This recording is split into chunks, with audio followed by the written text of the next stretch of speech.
Hello, everyone. This is Elaine Vucombs, teacher realtor here in Southern California. Today, I am going to share with you a saint that my nephew, Andrew, shared. He was a premature baby. When I visited him in the hospital, his head was this big. It's like the size of a lemon, and he's 12 inches, just this long.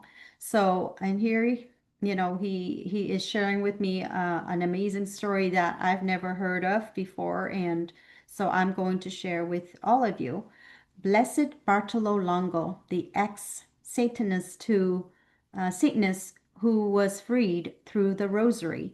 The stories about Blessed Bartolo Longo, who was beatified in 1980 by Pope St. John Paul II, are truly legendary. St. Francis of Assisi often reminded his friars that if God could work through me, he could work through anyone. This is a bit unfair since Francis is, after all, Francis. They call him the alter Christus or the other Christ. God wouldn't have to work too hard to work through Francis. However, Bartolo Longo was a true challenge. He certainly didn't make it easy for the Holy Spirit. After all, Bartolo Longo was a satanic priest.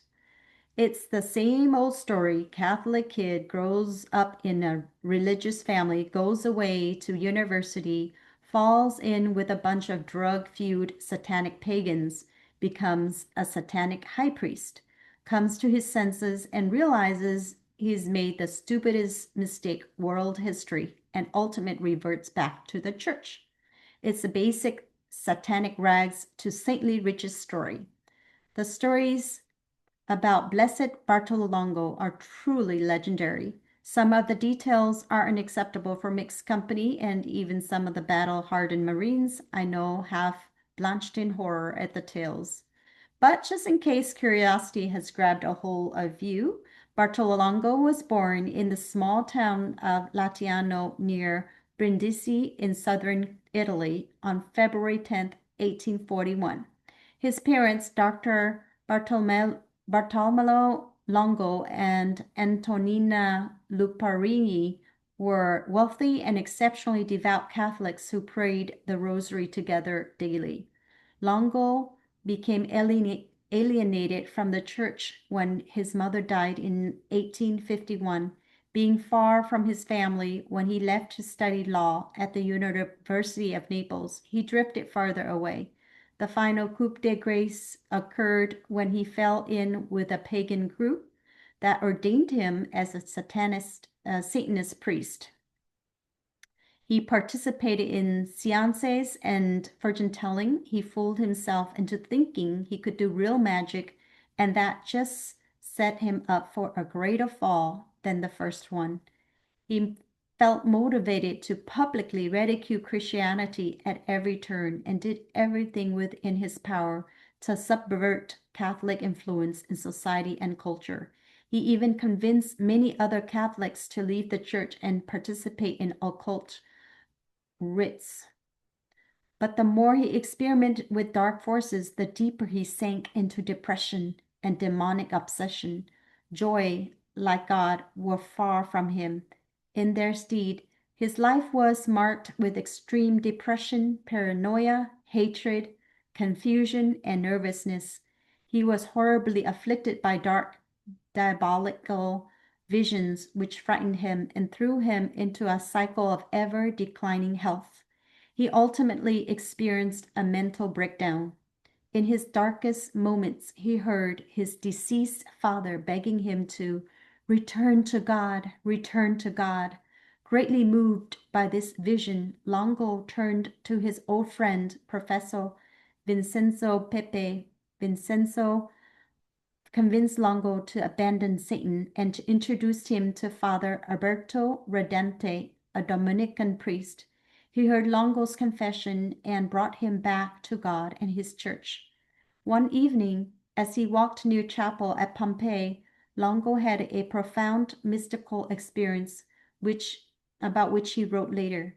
As I pondered over my condition, I experienced a deep sense of despair and almost committed suicide. Then I heard an echo in my ear of the voice of Friar Alberto, repeating the words of the Blessed Virgin Mary. If you seek salvation, promulgate the Rosary. This is Mary's own promise.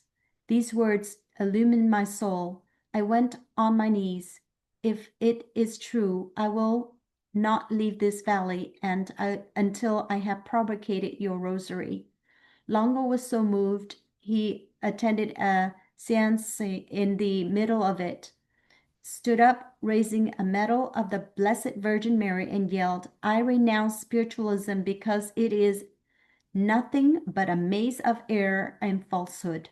On March 25th, 1871, Longo became a Third Order Dominican and took the name Brother Rosario in honor of the Rosary. He joined a charitable group in Pompeii and worked with Countess Mariana de Fusco, a wealthy local widow who he married a year later at Pope Leo XIII's recommendation. The devout couples started a confraternity of the Rosary and searched for a painting of the Blessed Virgin to serve as a spiritual focus for the group. Sister Maria Conchetta de l'Italia of the Monastery of the Rosary at Porta Medina gave one which she found at a Neapolitan junk shop. And, as they say, good things don't come cheap, and cheap things don't come good. The painting portrayed Our Lady of the Rosary with Saint Dominic and Saint Catherine of Siena, but only barely. It was poorly executed in a miserable condition, but he viewed it as a divine gift. He later described it in his journal. Not only was it worm-eaten, but the face of the Madonna was that of a coarse, rough countrywoman. A piece of canvas was missing just above her head. Her mantle was cracked. Nothing need be said of the hideousness of the other figures.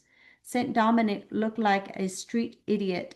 To Our Lady's left was a Saint Rose.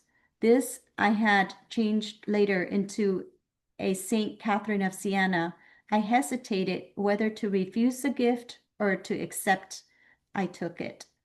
He repaired it and had a more competent artist touch it up and had it installed at a ramshackle church, which he also repaired in October 1873.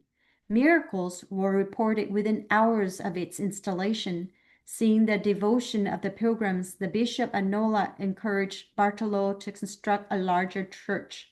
The born-again Catholic approached architect Giovanni Rispoli to build, saying, in this place, selected for its prodigies, we wish to leave to present and future generations a monument to the Queen of Victories that will be less unworthy of her greatness, but more worthy of our faith and love. Construction began on May 8, 1876. Cardinal La Valletta consecrated the church in May 1891. In 1906, Bartolo and his wife donated the Pompeii shrine to the Holy See. Bartolo continued to promote the Rosary until his death on October 5th, 1926, at the age of 75. He tirelessly evangelized young people at parties and in local cafes, explaining the dangers of occultism to them. In 1939, the church Bartolo and his wife built was enlarged and reconsecrated as a basilica. It was officially renamed the Basilica of Our Lady of the Most Holy Rosary of Pompeii. It soon became a focus of pilgrimages for more than a century. Apparently, most Catholics and non-Catholics found the church built by an ex-Satanist to be devilishly irresistible. When Bartolo died, the call for his canonization was immediate. Pope St. John Paul II beatified him on October 26, 1980, calling him the Apostle of the Rosary. More than 30,000 people attended the ceremony. Every school student in Christendom knows what happened to the city of Pompeii on August 24th, AD 79. Most people don't realize that the new Pompeii rose from the destroyed city's ashes 1,796 years later because of Our Lady of the Rosary and her devotee. In The History of the Shrine of Pompeii, Bartolo wrote, next to a land of dead appeared, quite suddenly, a land of resurrection and life. Next to a shattered amphitheater soiled with blood, there is a living temple of faith and love, a sacred temple to the Virgin Mary. From a town buried in the filth of gentilism arises a town full of life, drawing its origins from a new civilization brought by Christianity, the new Pompeii. It is the new civilization that openly appears beside the old, the new art next to the old, Christianity full of life in juxtaposition to long surpassed paganism. The newly constructed basilica attracted new families, a railway station, postal and telegraph services, the police, roads, water, electricity, hotels, restaurants, and shops. About 3 million pilgrims come to the basilica every year, thus bringing new life the long dead city of Pompeii. Thus, the resurrection and salvation of Pompeii is now eternally linked with the resurrection and salvation of the blessed Bartolo Longo. The once demonic prodigal son returned home to the embrace of Holy Mother Church. The truly wonderful thing about Bartolo Longo becoming a saint in the very church he had worked so hard to destroy is that if God could work through him, there's still hope for the rest of us, including myself. It's really such devilish irony. In God, all things are possible. And that is the article from National Catholic Register.